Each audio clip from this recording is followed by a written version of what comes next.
Ito po ang ating Baby Bjorn Bouncer. Please type. Mesh type na rin po siya. Latest version. Already washed and ready to use po ito. Wala po itong faded. Wala po siyang discoloration. Okay? PEDGA recommended po ito. Good for newborn up to 3 years old. 12 kg. As you can see, yung baby namin 3 years old. 12 kg siya. Ayan. Nilalaro niya pa. Kayang-kaya. Adjustable po ito hanggang 3 reclining position. Okay? So, ito po yung details po niya one by one. Pwede mo siya. O, sige mo na. Okay na, baby. Thank Check you. lang yung buttoness. So, ito po yung kanyang harness. Ayan. Adjustable siya, newborn dito sa pinakaunahan. Toddler dito na, para mas maluwag. Okay? So, ayan. Ang ganda ng color niya. Every time na meron kami ganitong kulay na stocks, mabilis lang makuha sa amin. Ayan. Mesh type. Very comfortable sa baby. Okay? Yan yung kanyang body frame. Ito yung kanyang tiketa. Original Baby Bjorn yan. And then sa likod, ayan.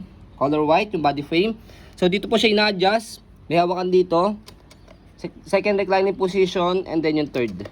Yung pang newborn. Ayan. Okay, yung toddler niya, mas mataas. Ayan, yung pangatlo. Ayan. Okay. So, sa pag-fold po sa kanya, dito lang. Sa kulay pula. Adjust mo muna siya dyan, tapos yung kulay pula, angat nyo siya. Ayan. Okay. So, as you can see, napakanipis siya. Travel friendly. Yan. Para at least meron gagamitin si baby saan man kayo pumunta. And then, so ito shoot nyo lang siya rito. Washable. Easy to wash.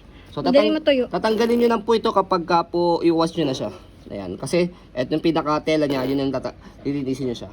So ayan, as you can see, napakaganda nito. Sa pag-open sa kanya, bubukan nyo lang siyang ganyan. So yun na yun. Okay? So ayan po, as you can see, very details po kami sa aming pong pag-video kasi ang aming shop policy. No refund, no exchange. What you see is what you get. So yun po, maraming salamat. Have a nice day and God bless po.